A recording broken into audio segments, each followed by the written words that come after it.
Hi everyone, my name is Christian Douglas. I'm from Unique Talent CIC. I'm here today to share my personal testimony, share my personal thoughts, and just talk about the pandemic that we're facing now. When I say pandemic, I'm talking about coronavirus.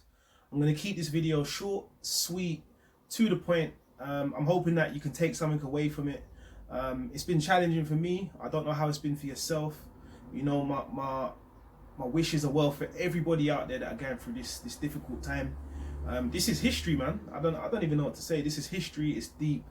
None of us have ever seen anything like it. You know, you hear about World War One, World War Two, recessions in 19, whatever it is, but that's way before my time.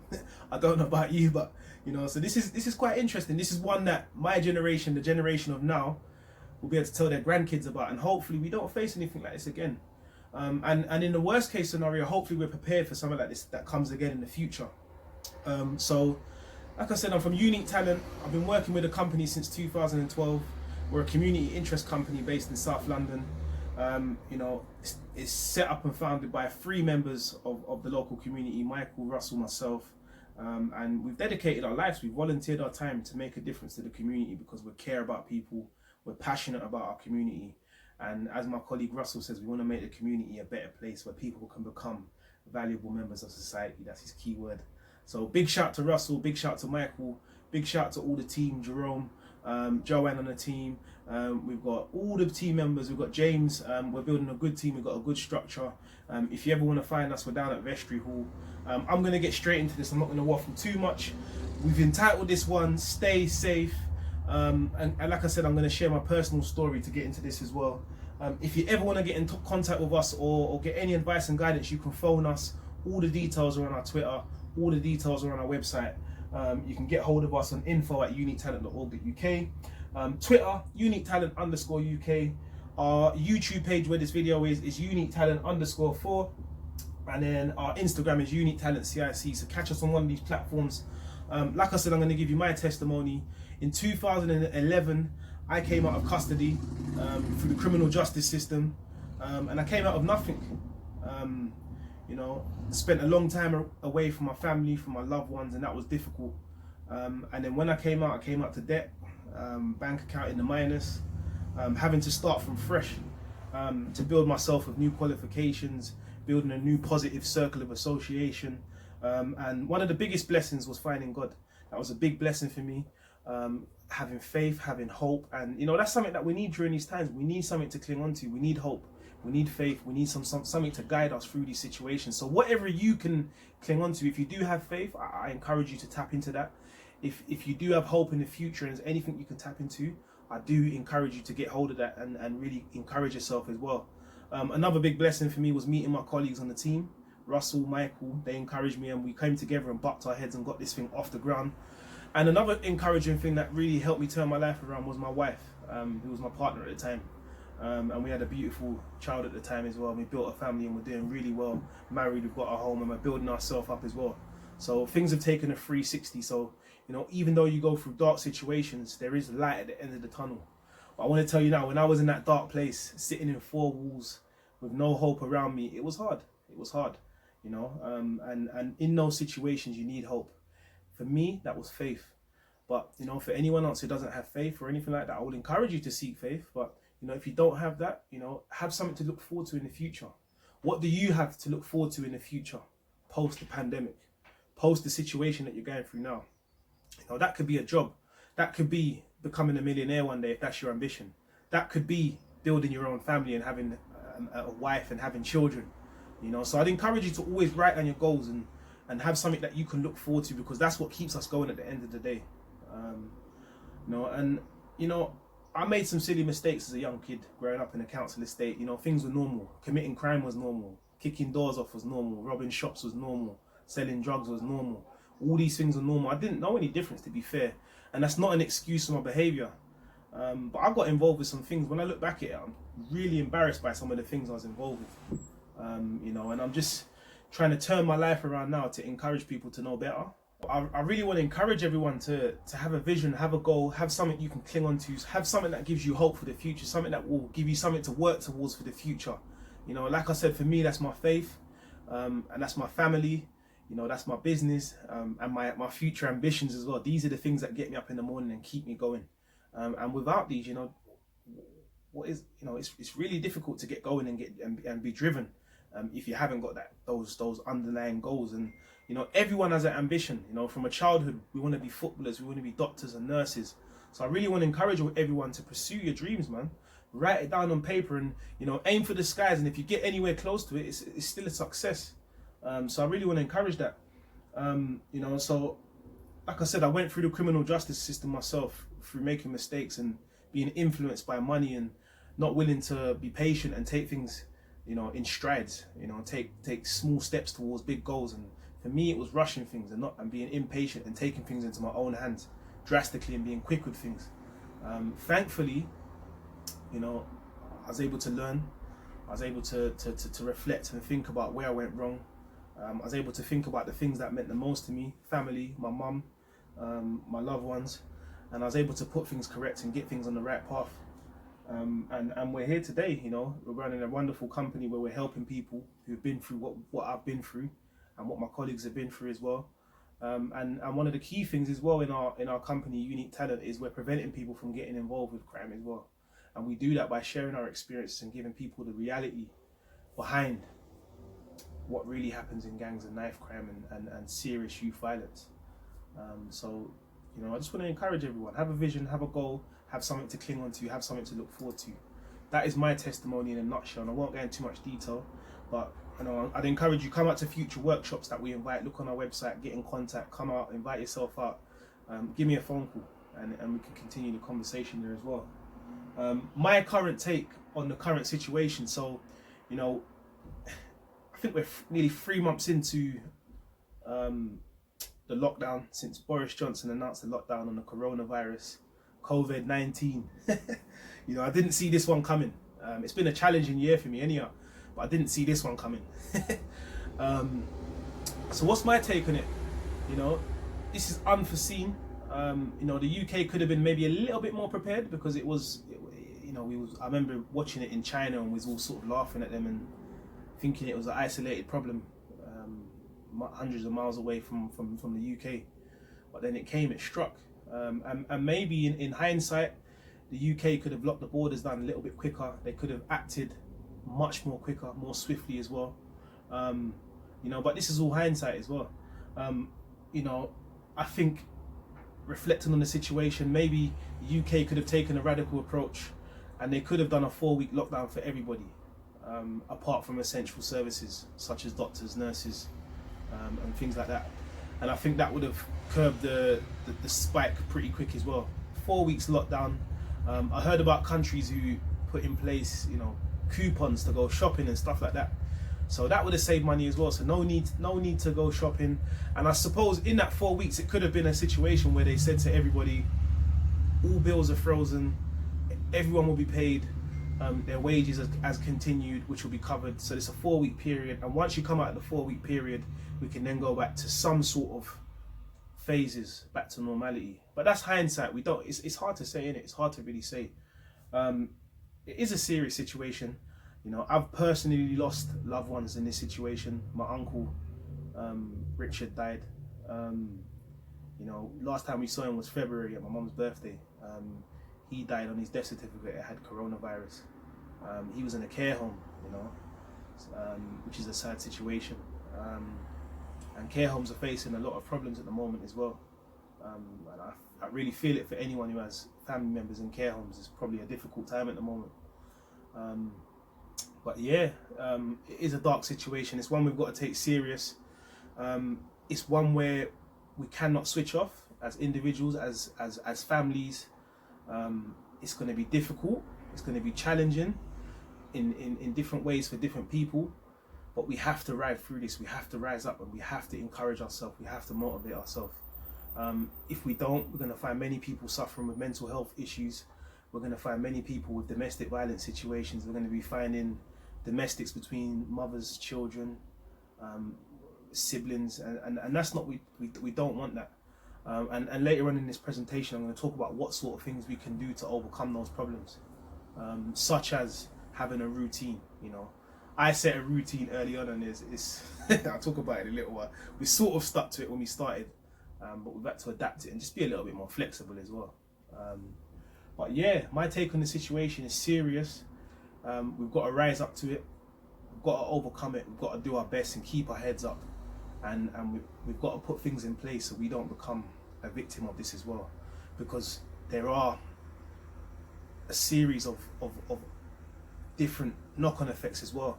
So yes, you can catch the COVID-19 virus itself, but then there's the mental health knock-on effect, there's the financial knock-on effect, there's so many other aspects to it as well. Housing knock-on effects. There's so many knock-on effects that we've got to be mindful of and be careful about as well. And I'll talk about that in a bit as well. How has the pandemic hit me? It's interesting because before the pandemic come, I had a full job working for a massive national company that was sort of ticking over, paying the bills and stuff. And interesting, before all this happened, I was made redundant from that company. Just before it happened, ironically. So I fell in that category of people who are unemployed pretty quick. And although we run a charity, a lot of my time given to Unique Talent CIC is voluntary. So you know, I don't earn a great deal from Unique Talent, sometimes through projects and different things like that, but I had my main income on the side, and that was taken away, and I was like, whoa. So that was taken, and then a few weeks later we got hit with the pandemic, and you know, it was interesting because I was planning to do other bits and bobs, and then everything shut down on me, so it's quite interesting. So financially it's hit me massively in terms of getting myself back to where I want to be and earning additional income. You know, I was a busy bod all over the place, London, back and forth, all over the country, you name it, all over the place. I get home probably 8 o'clock average time. So in terms of how it's affected me, it's had a positive spin in that sense, because I'm home now. I'm spending more time at home with the family. Strangely, I'm really enjoying my time with the family. I keep saying this to everyone I speak to. I'm really enjoying it, and it's made me realize how much I value my family as well. And yeah, and I suppose that's because I was out of the house all the time, busy.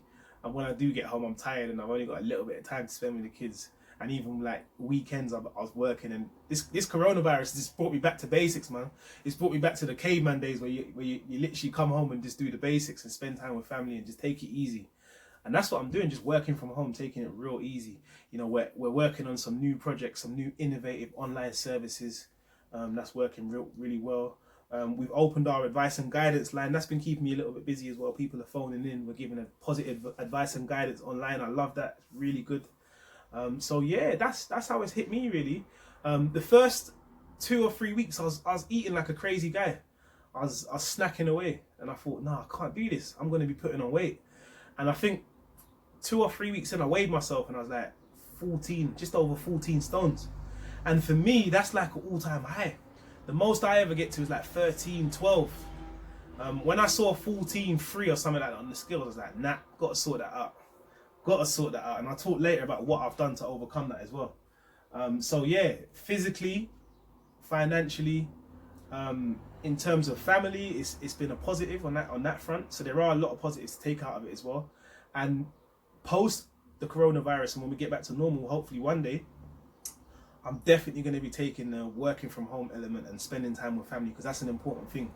Sometimes you overlook and you don't realize how quick time can go, especially with me as I've got a family with young children as well. So it's important that you spend a lot of time with them. How have I coped with the change? Like I said, the first couple of weeks I was snacking away, eating and putting on weight and getting big, and you know, I was at my all-time high in terms of weight, getting a bit podgy on the cheeks. So I had to sort that out pretty quick. So that was quite interesting. But then me and my wife sat down and we said, no, we're not going to let this one, we're not going to make this coronavirus be a double whammy negative effect on us. We're all already affected by it because we can't see family, we can't see loved ones. I live far from my family, so it's difficult for me to see them anyhow. So I've not seen my mum in ages. I've not seen my granddad in ages. I've not seen my close family members in a long time. I've missed weddings. I've missed big birthday parties. We got our holiday cancelled. So you know, those things are hard to cope with. So I thought, you know what, I'm not going to get down, and I'm giving people advice as well. So I can't be a hypocrite, and I have to, you know, live by example. That's a big thing for me. So how have I coped with the change? One of the things that I've done, we've put a routine in place for the family. At first, I won't lie to you, it was like proper military style, like 8 o'clock, everyone up, crazy style, let's go. 10 marches down the street. And then I realized that weren't practical. But you know what? It worked for the first week. It got us in a routine of getting up early. In that routine, it was get up, exercise. Me, I'm a man of faith, so pray for the nation, pray for our leadership, pray that everything goes well, pray that my family stays safe, pray for the people that are sick, that sort of stuff. So the routine when we first started in terms of change was get up, get yourself ready, pray, exercise. We've been doing these workouts. I started with my own workouts and it weren't really working. My wife was doing these HIIT workouts online. They were pretty good, 15-minute HIIT workouts. I started doing some research and finding out about HIIT workouts and the impact. And you know, you don't have to do these 2-hour, 3-hour walks and runs. You can do 15 minutes HIIT. You do high intensity, lower the heart rate, high intensity, lower the heart rate. If you want more information about that, phone me as well. I could talk to you through that and give you advice. So it's 15 minutes a day. Sometimes I do it twice a day, but we get up every day at 8, around that sort of time now, and just get on straight. The first thing we do, pray, exercise, bam, off to a good start for the day. And then we go downstairs as a family, have our breakfast, and then the kids get into their routine. Now, when we started, it was like proper intense. The school sent massive packs of stuff for the kids to get on with, and it was a bit too much. So what we've done now is we just focus on maths, English, and then a fun exercise for the kids. So they've got 3 things to do for the day, half-an-hour slots, not too much, nice and easy. Interestingly, I've been trying to get my family out for walks, daily walks. Let's go. My family are not really, we're sort of homebodies, like to be at home. So it's not been a big problem staying at home, to be fair to you. But I'm really trying to encourage us to get out and get breathing space as well, because it's good for the mental health to get out and about and walk and go, you know, visit new parks or whatever it is and walk around. And now it's a bit more, you know, we can go out as much as we want. So I'm really trying to tap into that, and we've got some nice weather as well. So that's how I've coped with the change. I've put a routine in place. I'm studying as well. I've done some online courses. I'm doing online study for myself as well. So I've been studying, sort of sticking to a routine. If you want me to share the routine, let me know. I'll share it with you as well. So we've put a routine on our Twitter for mums and families that are maybe struggling with a bit of routine as well. But schools should be setting these routines as well. Both the kids' schools have sent routines and online patterns as well. So I encourage you, tap into the schools and routines. And so if you want any of that, let me know. My advice to young people, you know, I say to my kids every morning, they have to be up before 10 o'clock, up and ready before 10. There's no point lazing around all day. All it's going to do is send you into a depression state. It's no good for you. It's no good for your mental health, staying in your bed all day. And you know what? When you get up, change, brush your teeth, freshen yourself up, get washed, get ready, change like you're going to school. Yeah, I know it sounds strange. Get in your fresh clothes. Don't sit in your PJs all day. It's not right for your mind. It's not right for your health.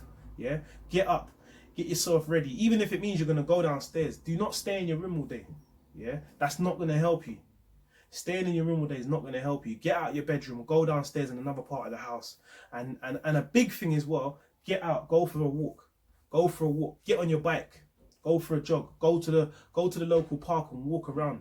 Even if it means now with the restrictions we got now, you can go and meet a friend now. Yeah, so it's a little bit better now. Go meet a friend, keep your distance, and go for a quick walk. Catch up with them. You know, have someone you can talk to who you can share your feelings with. You know, I know that's hard for young men, but you've got to have someone in your life who you can talk to and offload to. For me, that's my wife. And I've always struggled with it. I've been a prideful person. So it's always been a bit difficult for me to share how I feel, to share how my emotions with people. But you've got to have 1 or 2 people in your life you can, because all that happens is if you don't express how you feel, it builds up inside and you will just blow one day. And that's how you see people triggered with serious depression, serious mental health conditions. So I really encourage you, have someone in your life you can talk to. You know, you're going to have to dig deep and find that one person. That is the same for adults as well. You know, find one person in your life that you can talk to and express how you feel. And find one person in your life who can talk into your life about you getting prideful. Because you know what it's like, if someone tells you you need to stop that or you need to stop doing this, your back goes up and you get a bit like edgy. But you know, have someone you can talk to, and have someone who can talk into your life as well to give you advice and guidance. That is quite important. For me, that's my pastor, that's my mum, that's my wife. Those 3 people can talk into my life and give me advice and guidance. I've got a fabulous support network in terms of aunties. All my aunties are like my mum. I got like 6 mums. So I'm quite fortunate in that sense. But, you know, have people you can talk to, have people that can encourage you and lift you up. And people that can give you hope as well, man. Because if you've not got that, you're gonna struggle. And if you've not got it, you know, I'm here. You know, I know I'm only one man, but we've got a small team. Phone me. I'm here. I'm on the end of a phone call. You know, for me right now, there's no boundaries to phone calls. Phone me anytime if you're feeling you're upset at a certain time of night and it's getting difficult. Give me a shout. I'm here on the end of a phone call, and I've been taking a few of those phone calls, helping people out, and I love it. I do it for free. I do it for free all day long. So just phone me. Give me a phone call. It might, if I'm busy, I'll tell you to phone me back during a sensible time, and we can schedule something in. My colleagues on the end of the line as well. And we're here to help, man. We're one big community. We'll do this together. So those are sort of my practical tips for young people. You know, a big thing as well, guys, young people, keep fit, keep your mind active, and if possible, have a routine. Now, I'm not saying having a routine like me where I went crazy, went militant. My advice now for doing a routine myself is have some guidelines. So you know, look, right, by 10 o'clock, I want to be up out of my bed. By 10 till 12, I want to be doing some sort of education, schoolwork, whatever it is. And then between 1 and 2, you can have a 2-hour break. Yeah, you're not at school now, so you can do things your way. You're the boss. You're the head teacher at the school now. Yeah, so you can have a 2-hour break where you go out on your own and you go and check your friend, and then you come back maybe in the afternoon. You do an hour work or half an hour's work and crack on with it, and then call it a day. And then you know what you say, after 5 o'clock, I'm going to switch off. I'll play some games, go on my Xbox, do what I got to do. At that point, your mum can't complain. Because guess what? You've been productive. You've been up from early. Your mum can't really complain at you. Yeah, you've done your thing. You're up early. You're proactive. You're at home, but you're doing your thing. But I'd encourage you, have a routine. And a big advice and guidance, like, don't come out of this coronavirus with nothing to show. Yeah, I have been super productive during this time. Yeah, I've done a level 3 diploma online. I've been doing a university course, masters online. Yeah, online courses.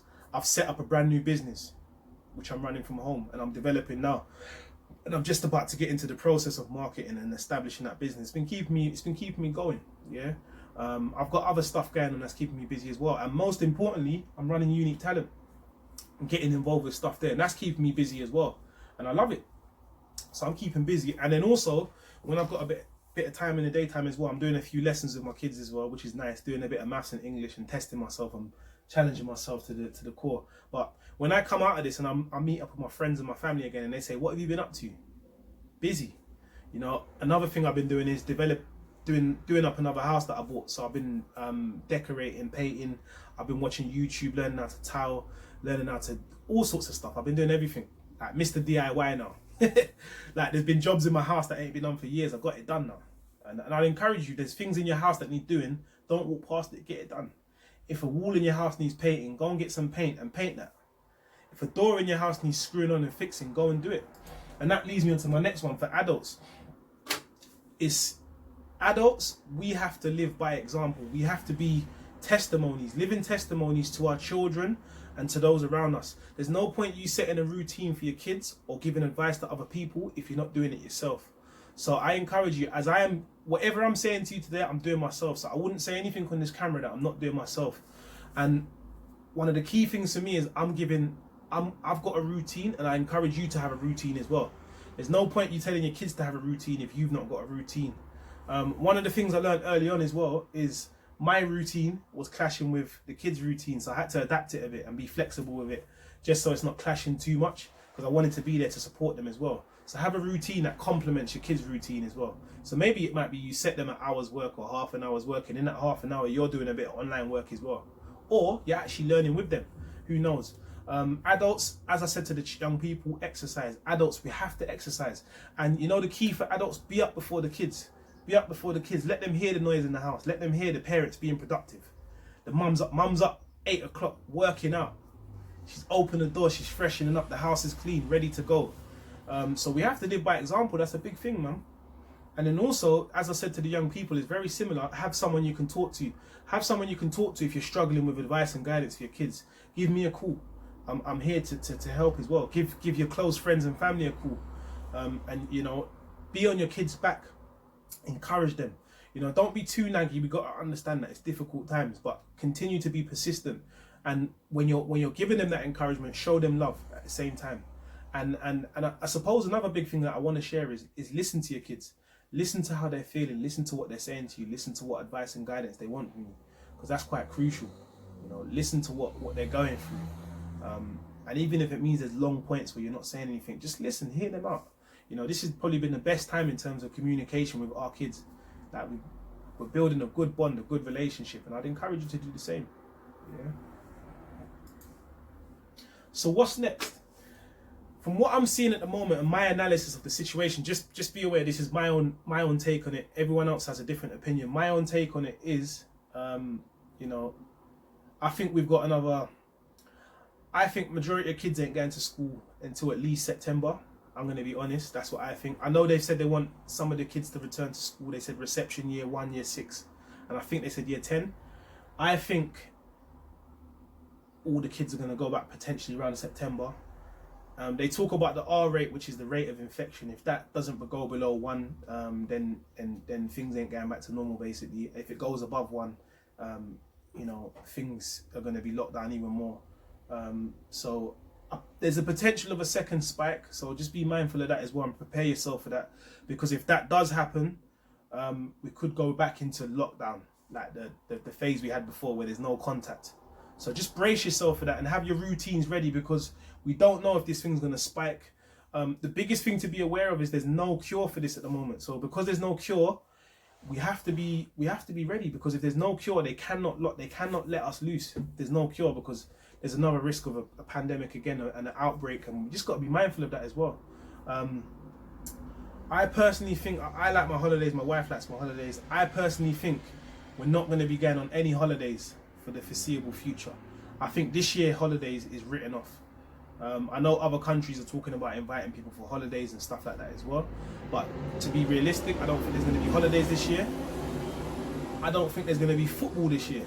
I don't think there's going to be any big sporting events. I think you might get some sporting events behind closed doors, but you know, boxing, you know, football may go back at a later stage, September plus. But the way things are going at the moment, we're going to be in this period, you know, for at least another month or so, in a month or 2 months. But in terms of normality, where we was January this year, you know, I think we've got a good 6 months to go. Good 6 months. So we're talking next 2021 until things at least we start seeing some normality and back to normal. There's talks of us going into recession, which means, you know, that there's going to potentially be a financial crisis. I think if we can get the economy going quick, which means we get business going back, we get people shopping, we get people spending, which is difficult because more people are claiming benefits. A lot of people have lost jobs, so they're not going to want to spend. But if we can get that going and encourage spending, and that's down to the government, if we can encourage that, then we can get back to some normality as well. And we can overcome this recession. But yeah, we are facing a recession, which means people are not spending much. It means businesses are going to face a hard time. There's going to be economic pressures and difficult times. So like I said, just prepare yourself for these things to come ahead. I don't want to be all doom and gloom, because there potentially is a positive side out of this as well. And like I said, you know, cherish the moments with your family, because we don't get these times, we don't get these opportunities. Take them, get the most you can out of them as well. You know, I said earlier, I've been doing my routine. When the lockdown started, I was 14 stone 3.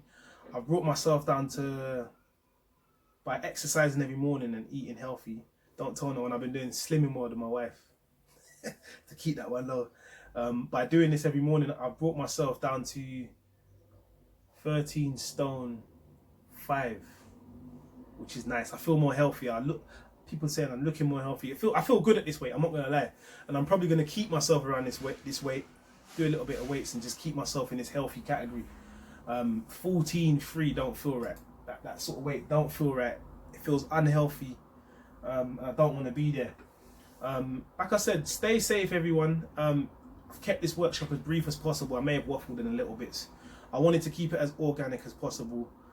If you like anything I've said, give us a like, subscribe to the channel and stuff like that. We're going to keep these videos coming consistently. You'll be hearing from Russell, you'll be hearing from Michael, you'll be hearing from Jerome, colleagues on the team. They're going to be doing similar workshops, giving you advice and guidance. We're going to do them live. Instagram, we're going to put them on YouTube. Like I said, you can follow us. You can email us. Our numbers here: 0203 479 5344, 077 2977 1372. Give us a shout if you've got any problems. If you want to continue these discussions that we're having, I'm always at the end of a phone call. Drop us a call. We're here to help. We're on Twitter. We're on Instagram. Instagram is Unique Talent CIC. Twitter, Unique Talent _UK. And in the YouTube, Unique Talent 4. So you can get us on all of these platforms as well. We're going to be putting a live video every Wednesday and Friday, 7 o'clock on Instagram. So catch us on Instagram. That's Unique Talent CIC, if I remember right. So catch us on there. Like I said, we're here to help. This is all voluntarily. We love to do this. I'm giving this at my own time. When we got this project, I was like, yeah, I'm on it. At the moment, what are we doing online? We're producing a music album. We're going to put that out so kids have got something positive to listen to. We're going to make sure it's in tune with what they like, all the drill beats and stuff like that. But we're going to put a positive twist with some positive music. So if you want a copy or want to pre-order one of those albums, we're giving them out for free as well. So let us know. It's not going to be wishy-washy stuff. It's going to be high quality recorded, proper album. The kids can listen to it. We're going to be talking about our journeys, our stories, real life stuff on there. So stuff they can relate to as well. So it's going to be relatable, it's going to be interesting, it's going to be popular, they're going to like it. So if you want to order one for your child or your kids that you're working with, get an order in as well, and we'll send that out to you as well. All right. And yeah, stay tuned. We're wishing you all the best. We're praying for those who have gone through difficult times, those who have lost loved ones. And yeah, stay safe. That's the hashtag. Enough is enough. That's the hashtag. Stay in tune, phone us, keep in contact. All the very best. We love you. Stay blessed.